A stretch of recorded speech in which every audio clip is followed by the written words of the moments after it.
आप देख रहे हैं BA न्यूज, खबर हमारी फैसला आपका। इस वक्त की बड़ी खबर। बरेली शहर में बीते शुक्रवार को हुए हिंसक प्रदर्शन के बाद पुलिस और भीड़ के बीच टकराव ने हालात बिगाड़ दिए। ये पूरा विवाद आई लव मोहम्मद के नारे को लेकर भड़का था। मौलाना तौकीर रजा ने नमाज के बाद ज्ञापन देने का ऐलान किया था, लेकिन प्रशासन ने धारा 163 BNS लागू कर दी थी और मौलाना को नजरबंद कर दिया था। इसके बावजूद भीड़ ने पुलिस की बात नहीं मानी और इस्लामिया इंटर कॉलेज ग्राउंड जाने की जिद की। उसके बाद 9 महिला मस्जिद में इकट्ठे होने का ऐलान किया था। इस दौरान पुलिस और भीड़ के बीच धक्का मुक्की हुई और हालात काबू से बाहर होने लगे। अंततः पुलिस ने लाठीचार्ज कर भीड़ को तितर बितर कर दिया। इस झड़प में 22 पुलिसकर्मी घायल हुए। मामला शांत कराने के बाद पुलिस ने सख्ती से कार्रवाई शुरू की और मौलाना तौकीर रजा सहित 12 लोगों को जेल भेज दिया गया। रविवार को 15 लोग जेल भेजे थे। धीरे धीरे जांच और गिरफ्तारियां बढ़ती गई। सोमवार को 29 आरोपी और अब तक 56 लोग जेल भेजे जा चुके हैं। इस पूरे घटनाक्रम को लेकर थाना कोतवाली और थाना बारादरी क्षेत्र की पुलिस ने अलग अलग अभियोग दर्ज किए और बड़ी संख्या में आरोपियों को गिरफ्तार कर हथियार, तमंचा, कारतूस और सरकारी मोटरोला का हैंडसेट तक बरामद किए हैं। थाना कोतवाली पुलिस ने घटना को लेकर मुकदमा अपराध संख्या 489/2025 दर्ज किया। इसमें BNS की विभिन्न धाराओं के साथ लोक संपत्ति नुकसानी निवारण अधिनियम और आर्म्स एक्ट लगाया गया। इस मुकदमे में अब तक कई अभियुक्तों को गिरफ्तार किया गया है। गिरफ्तार आरोपियों में मुस्तकीम, जफरुद्दीन, मोहम्मद इमरोज, मुसारिफ शेख, शमशेर रजा, मोहम्मद उवैश, राहिल, मोहम्मद साजिद, समीर, मोहम्मद जीशान, फैसल, तौहीद खान, फरमान और नदीम खां के नाम शामिल हैं। पुलिस ने इनके कब्जे से एक तमंचा, 12 बोर, 2 जिंदा कारतूस और सरकारी हैंडसेट बरामद किया। वहीं थाना बारादरी पुलिस ने इस घटना से जुड़े 2 मुकदमे पंजीकृत किए। पहला मुकदमा अपराध संख्या 1145/2025 है, जिसमें अनीस सकलानी, साजिद सकलानी, नदीम समेत 14 नामजद और 150 अज्ञात लोगों पर गंभीर धाराओं में केस दर्ज किया गया। आरोप है कि इन्होंने पुलिस पर फायरिंग की, पथराव किया और ईंट पत्थर तथा एसिड की बोतलों से हमला किया। इस दौरान पुलिसकर्मी सिद्धांत चौधरी गोली से घायल हुए, जबकि अन्य कई जवान पथराव और बोतल फेंकने से जख्मी हो गए। दूसरा मुकदमा अपराध संख्या 1146/2025 में 28 नामजद और 200 से अधिक अज्ञात लोगों पर केस दर्ज किया गया। इसमें आरोप है कि उपद्रवियों ने हथियार, तख्तियां और एसिड की बोतल लेकर पुलिस पर हमला किया। घटनास्थल से फायर की गई कारतूस, पत्थर, एसिड की टूटी बोतलें और चप्पलें बरामद की गईं। जांच में CCTV फुटेज और चश्मदीद गवाहों के आधार पर पुलिस ने 12 और लोगों की पहचान कर गिरफ्तारी की। इस पूरे मामले में पुलिस का कहना है कि मौलाना तौकीर रजा और उनके समर्थकों ने प्रशासन की अपील और रोक को नजरअंदाज करते हुए भीड़ इकट्ठा की। कई स्थानों पर माहौल बिगाड़ने की कोशिश की गई, लेकिन समय रहते पुलिस ने सख्ती दिखाकर बड़े नुकसान को टाल दिया। अब तक कुल 56 लोग गिरफ्तार किए जा चुके हैं और आगे भी CCTV फुटेज और गवाहों के आधार पर और गिरफ्तारियां होंगी। प्रशासन का कहना है कि इस पूरे मामले में दोषियों को बख्शा नहीं जाएगा। धार्मिक आस्था के नाम पर हिंसा फैलाने और पुलिस पर हमला करने वालों को कानून के तहत सख्त सजा दिलाई जाएगी। वहीं पुलिस अधिकारियों ने स्पष्ट किया कि शहर में शांति व्यवस्था बनाए रखना सर्वोच्च प्राथमिकता है। जिन लोगों ने कानून हाथ में लिया है, उनके खिलाफ सबूत इकट्ठा किए जा रहे हैं और जल्द ही बाकी उपद्रवियों को भी गिरफ्तार किया जाएगा। इस घटना ने पूरे शहर को हिलाकर रख दिया है। शुक्रवार की नमाज के बाद शुरू हुआ यह विवाद अब बड़े कानूनी संकट में बदल चुका है। मौलाना तौकीर रजा की गिरफ्तारी और उनके समर्थकों पर मुकदमे से यह साफ है कि प्रशासन इस बार किसी तरह की ढील देने के मूड में नहीं है। 56 लोगों का जेल जाना इस बात का संकेत है कि बरेली पुलिस और प्रशासन उपद्रवियों के खिलाफ सख्ती बरतने के लिए पूरी तरह तैयार है। ये तो हम लोग इन्वेस्टिगेट करेंगे और इन्वेस्टिगेशन में जो भी आएगा आपके साथ शेयर। टोटल 29 लोग हैं, 28 लोग टोटल गिरफ्तार किए गए। इसमें 15 है ना कोतवाली में, तो 14 सॉरी 14 एक 14 एक 15 है।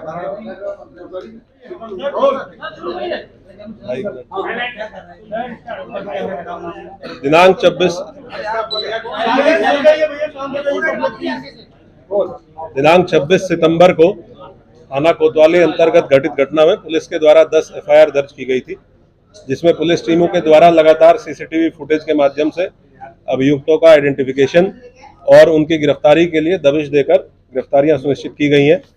इस क्रम में आज कुल 28 अभियुक्त गिरफ्तार किए गए हैं, जिसमें थाना क्षेत्र कोतवाली थाना कोतवाली की पुलिस टीम के द्वारा 13 अभियुक्तों को गिरफ्तार किया गया है थाना बरादरी की टीम के द्वारा 15 अभियुक्तों को गिरफ्तार किया गया है। जो थाना कोतवाली के द्वारा 13 अभियुक्त गिरफ्तार किए गए हैं उनके नाम मैं पढ़ देता हूँ। मुस्तकीम पुत्र तस्लीम, जफरुद्दीन पुत्र निशामुद्दीन, मोहम्मद इमरोज, मुसारिफ शेख, शमशेर रजा, मोहम्मद उवैस, राहिल, मोहम्मद साजिद, समीर, मोहम्मद जिशान, फैसल, तौहीद खान, फरमान और नदीम खान। इसके साथ साथ थाना बारादरी टीम के द्वारा 15 अभियुक्तों को गिरफ्तार किया गया है, जिनके नाम है उम्मेद, मुस्तकीम, अरबाज, कलीम, मोबिन, नाजिम रजा खान, मोहसिन, शाकिब, रफीक, जैनुल, तौहीन, फैसल, मोबिन, अरशद और सुभान। इसमें सबसे प्रमुख गिरफ्तारी जो इस पूरी घटना के प्रमुख साजिशकर्ताओं और घटना को कारित करने वाले लोगों में से एक है नदीम खां पुत्र केसर अली, निवासी बिहारीपुर, करोलान, थाना कोतवाली। इसको पुलिस के द्वारा गिरफ्तार किया गया है। इसके पास से पुलिस ने उस घटना में पुलिस की पेट्रोलिंग यूनिट से छीना गया एक हैंडसेट मोटरोला कंपनी का बरामद किया है, जो इसने घटना के दौरान पुलिस की टीम से छीना था, वो इसके पास से बरामद हुआ है।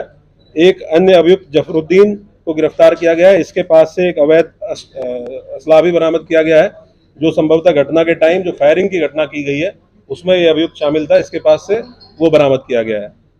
इन सभी अभियुक्तों से पूछताछ की गई। इन्होंने अपनी घटना में शामिल होने को स्वीकार करते हुए ये बताया है कि पहली रात से ही व्हाट्सएप के माध्यम से मैसेजिंग इनको स्टार्ट हुई थी कि जो एक अपील जारी की गई थी कि आपको मौके पे नहीं आना है। इस्लामिया ग्राउंड इंटर कॉलेज की कोई परमिशन प्रशासन के द्वारा नहीं दी गई है। इस्लामिया कॉलेज जो है उसके द्वारा भी परमिशन इसकी नहीं दी गई थी। उसके बावजूद रात के समय देर रात में इनको मैसेजिंग की गई कि वहाँ पे इकट्ठा होना है। इस तरह की मैसेजिंग के बाद ये धीरे धीरे व्हाट्सएप ग्रुप्स में जब ये वायरल होने लगा, इसकी मॉनिटरिंग भी हम लोगों के द्वारा की जा रही थी। इसीलिए पुलिस टीम पहले से सतर्क भी थी और हम लोगों के द्वारा पर्याप्त डिप्लॉयमेंट इस पॉइंट ऑफ व्यू से किया गया था। जो नदीम खां इसमें गिरफ्तार हुआ है, इसका महत्वपूर्ण रोल प्रकाश में आया है। इसने बताया है कि पहले दिन जो अपील जारी की गई थी, जिसमें लिखा गया था, एक लेटर हेड पे अपील जारी की गई थी जिसमें नदीम खान के साइन थे और डॉक्टर नफीस, इन दो लोगों के साइन थे। एक तीसरा व्यक्ति लियाकत खां के साइन थे। लियाकत इनकी पार्टी का एक पदाधिकारी है, लेकिन इन दोनों के द्वारा लियाकत का फर्जी साइन करके और वो लेटर हेड इनके द्वारा जारी किया गया था। ये इन्होंने बताया है पूछताछ में, प्राथमिक पूछताछ में। इसको क्रॉस चेक कराने के लिए हम लोगों ने लियाकत के लिए भी अपनी टीम लगाई है, वो हिरासत में लेकर इसको क्रॉस चेक करेंगे। ये अपील जारी करने के बाद नदीम के द्वारा आईएमसी के व्हाट्सएप ग्रुप में लगभग 1:30 बजे के आसपास ये सूचना प्रसारित की गई कि जो अपील जारी की गई है उस अपील का फोटो डालते हुए ये सूचना प्रसारित की गई कि ये अपील पे हम लोगों के सिग्नेचर नहीं है और ये सिग्नेचर फर्जी हैं। तो ये पुलिस और पब्लिक दोनों को गुमराह करने का प्रयास इसके द्वारा किया गया। हमारी जो मीडिया सेल थी, साइबर सेल थी, इनके पास ये तत्काल सूचना आ चुकी थी रात के टाइम ही, और हम लोगों ने उसी टाइम इस पर काम करना शुरू कर दिया था। जिस व्यक्ति ने साइन करके अपील 2-2.5 घंटे पहले जारी की है, मीडिया हाउसेज को भेजी है, प्रिंट मीडिया को भेजी है, वही व्यक्ति अपना जो इन हाउस व्हाट्सएप ग्रुप है संगठन का, उस ग्रुप पे अपने मोबाइल नंबर से ये लिख रहा है कि ये अपील फर्जी है और इस पे हम लोगों के सिग्नेचर नहीं है। तो इस तरीके से इनके द्वारा पुलिस प्रशासन और पब्लिक तीनों को गुमराह करके और इस घटना में लोगों को प्रतिवाद करने के लिए उकसाने का प्रयास किया गया। उनके साथ कुछ और भी अन्य साथी इस पूरी प्लानिंग में शामिल थे। उन लोगों के भी नाम हम लोगों की इन्वेस्टिगेशन में प्रकाश में आए हैं, उनको भी हम लोग अतिशीघ्र गिरफ्तार करेंगे। इसके साथ साथ और भी जितने अभियुक्त हैं, इसमें 2 तरह के बेसिकली अभियुक्त हैं जिन पे हम लोग काम कर रहे हैं। एक ऐसे लोग जो पर्दे के पीछे रह के इस साजिश को अंजाम देने में लगे हुए थे और जिनके द्वारा ये साजिश रची जा रही थी, और ऐसे लोग जो मौके पे आके जिनके द्वारा पुलिस के साथ, प्रशासन के साथ नियम कानून को तोड़ा गया, पथराव किया गया। इन सभी की गिरफ्तारी हम लोग लगातार कर भी रहे हैं और आगे भी गिरफ्तारी सुनिश्चित करेंगे। नदीम कहाँ से गिरफ्तार हुआ था और जब नदीम को गिरफ्तार किया गया उसने क्या बताया, वो क्यों भागा हुआ था, कहाँ भागा हुआ था? नदीम को हैंडसेट छीनने के पीछे मकसद क्या था? साथ ही हैंडसेट छीनने के पीछे एक ही मकसद होता है। जब भी इस तरह की घटनाओं में हैंडसेट छीना जाता है तो वो ये आदमी ये देखना चाहता है कि पुलिस क्या बातचीत कर रही है, क्योंकि वो हम लोगों का एक ऐसा चैनल है जिसपे हम लोग फोर्स को कहाँ पे भेजना है, किस तरीके से भेजना है, इस तरह की चीज़ें या कोई घटना अगर होती है उसका भी प्रसारण वायरलेस सेट पे किया जाता है। तो संभवतः यही एक मकसद रहा होगा कि इसके द्वारा। और दूसरा ये भी है कि अगर पुलिस के जो हमारा पेट्रोलिंग यूनिट है उसके पास से हैंडसेट चला जाएगा तो वो पेट्रोलिंग यूनिट फिर कम्युनिकेट नहीं कर पाएगी कंट्रोल रूम के साथ। तो जिससे कि पुलिस का जो अलग अलग पेट्रोलिंग पार्टीज हैं उनको अलग अलग किया जा सके, इसके पीछे संभवतः यही एक मकसद रहा होगा। नदीम को थाना क्षेत्र कोतवाली से ही गिरफ्तार किया गया है और इसके और भी जो अन्य साथी हैं, कुछ ऐसे नाम हैं जो इसने हम लोगों को बताए हैं, जो प्रकाश में आए हैं इनकी पूछताछ से, उनके लिए भी हमारी टीमें लगी हुई हैं, जल्दी ही गिरफ्तारी सुनिश्चित करेंगे। सर इन्होंने व्हाट्सएप से कॉल करके किस तरह से लोगों से बात की, कितने मैसेज हुए थे लोग भड़काने के लिए? जो 2 लोग जेल गए हैं, फरत और फरमान, जो फाइक एनक्लेव में रहने वाले हैं, फरत और फरमान का बहुत महत्वपूर्ण रोल था अगले दिन सुबह वीडियो को सर्कुलेट करने में। जो सुबह 10 बजे एक वीडियो सर्कुलेट की गई कि किसी भी प्रकार का कोई कार्यक्रम वापस नहीं किया गया है और पूर्व निर्धारित तरीके से कार्यक्रम होगा, इस वीडियो को बनाने में और उसको सर्कुलेट करने में और लोगों को फ़ोन कर करके व्हाट्सएप के माध्यम से ये अवगत कराने में कि भाई आपको इकट्ठा होना है। इसमें जो फरत नाम का व्यक्ति है जो जेल गया है, फाइक एनक्लेव का रहने वाला, और उसका लड़का फरमान, इन दोनों लोगों की बहुत महत्वपूर्ण भूमिका थी। ये ऑलरेडी जेल जा चुके हैं। ये बात भी इससे पूछताछ में हम लोगों के प्रकाश में आई है, जो और अभियुक्त पकड़े गए हैं उनसे प्रकाश में आई है और ये उनसे तस्दीक भी हुआ है। सर नाबालिगों की संख्या एपिसोड में बहुत ज्यादा रही, क्या ये भी जांच में निकल के सामने आया है कि जो नाबालिग है उनका इस्तेमाल किया गया था इस पूरे प्रकरण के अंदर? ये तो आप लोग, क्योंकि वहाँ आप लोग भी थे और आप लोगों ने वीडियोस में भी देखा होगा कि कुछ नाबालिग बच्चों को सामने करके और इस तरह की हरकत करने का प्रयास किया गया। ये जेजे एक्ट के अंतर्गत एक अपराध है, जुवेनाइल जस्टिस एक्ट के अंतर्गत एक अपराध है कि कोई व्यक्ति अगर नाबालिग बच्चों को किसी घटना में शामिल करके उनसे अपराध कारित कराता है तो ये भी एक दंडनीय और संज्ञेय अपराध है। हम लोग इस पे भी काम कर रहे हैं और इनकी धाराओं को भी इस मुकदमे में बढ़ाया जाएगा। टोटल अब तक हम लोगों ने इस पूरे प्रकरण में 55 लोगों की गिरफ्तारी इंश्योर की है और हमारी टीमें लगातार दबिश में है। बहुत जल्दी और भी लोग गिरफ्तारी और लोगों की भी गिरफ्तारी सुनिश्चित की जाएगी। नदीम व्हाट्सएप कॉलिंग के जरिए लोगों को किस तरह, कितनी व्हाट्सएप कॉलिंग नदीम के फोन से मिली है और मौलाना के फोन से मिली है? लगातार सभी लोग आपस में व्हाट्सएप कॉल के माध्यम से संपर्क में थे। संख्या तो यहाँ नहीं बताई जा सकती, लेकिन लगातार पूरी रात लगभग 3 साढ़े 3 बजे तक सभी लोग व्हाट्सएप से एक दूसरे के संपर्क में थे और उसमें ये कन्फ्यूजन फैलाए जाने की कोशिश की जा रही थी कि कुछ लोगों को अपील भेजी गई, फिर उन लोगों को ये बताया गया कि अपील फर्जी है। तो ये कन्फ्यूजन बेसिकली पब्लिक में क्रिएट करने की कोशिश की गई कि जो अपील जारी की गई थी वो जेन्युइन नहीं है, जबकि वो अपील इन्हीं के द्वारा साइन करके पुलिस प्रशासन को दी गई।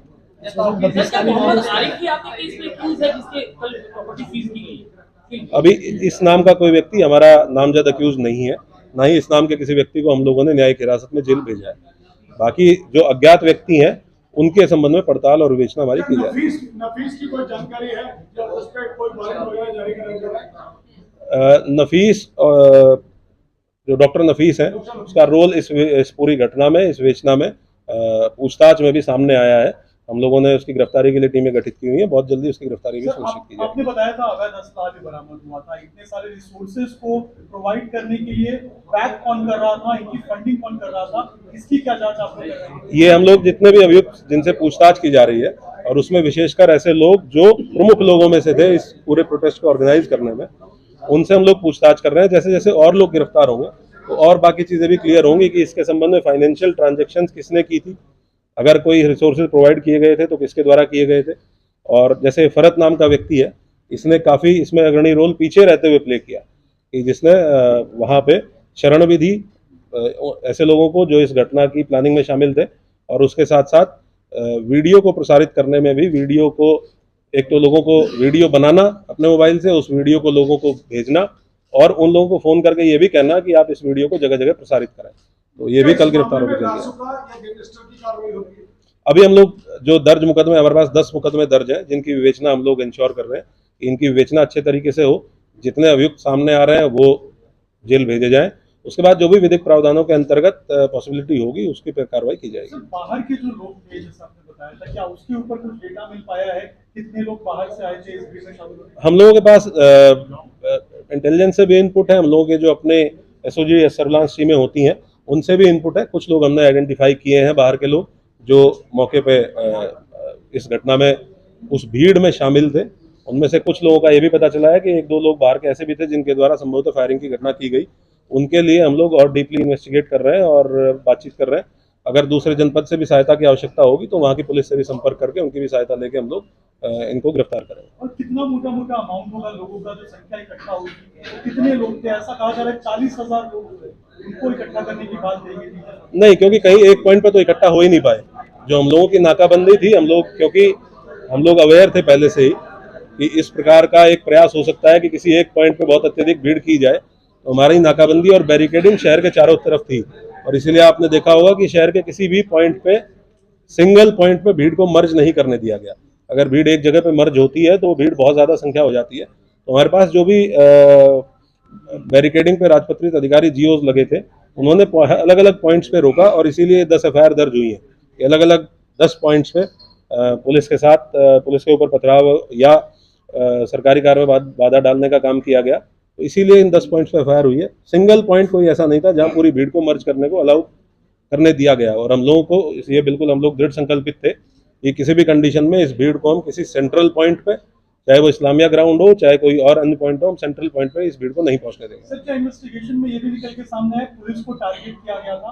पुलिस के जो लोग घायल हुए हैं, क्या क्योंकि जो एफआईआर है उसमें इस बात का मेंशन है कि पुलिस के ऊपर जब पुलिस ने रोका था तो पुलिस को उन्होंने कहा था कि तुम लोग पीछे हट जाओ, वरना पहले बहुत बुरा होगा। तो क्या पुलिस को टारगेट करने का इन्होंने प्लान किया था? ऐसा भी क्या इन्वेस्टिगेशन? पुलिस तो विजिबल फेस है ही पुलिस, क्योंकि हर बैरिकेड पे पुलिस लगी हुई है। तो अगर कोई गलत काम करने जा रहा है, कानून तोड़ने जा रहा है, तो पहला फ्रंट पुलिस ही है जो उसको रोकती है। तो ऑब्वियस सी बात है कि अगर वो कानून तोड़ने के लिए इच्छुक है या कानून तोड़ना चाहता है, तो पुलिस जो सामने खड़ी है उसी को अपोज करेगा। और यही काम इनके द्वारा किया गया और हमलावर होकर किया गया, इसीलिए हम लोगों ने इतने कठोर कार्रवाई सुनिश्चित की। ये पूरी साजिश तौकीर रजा के स्तर पर ही थी।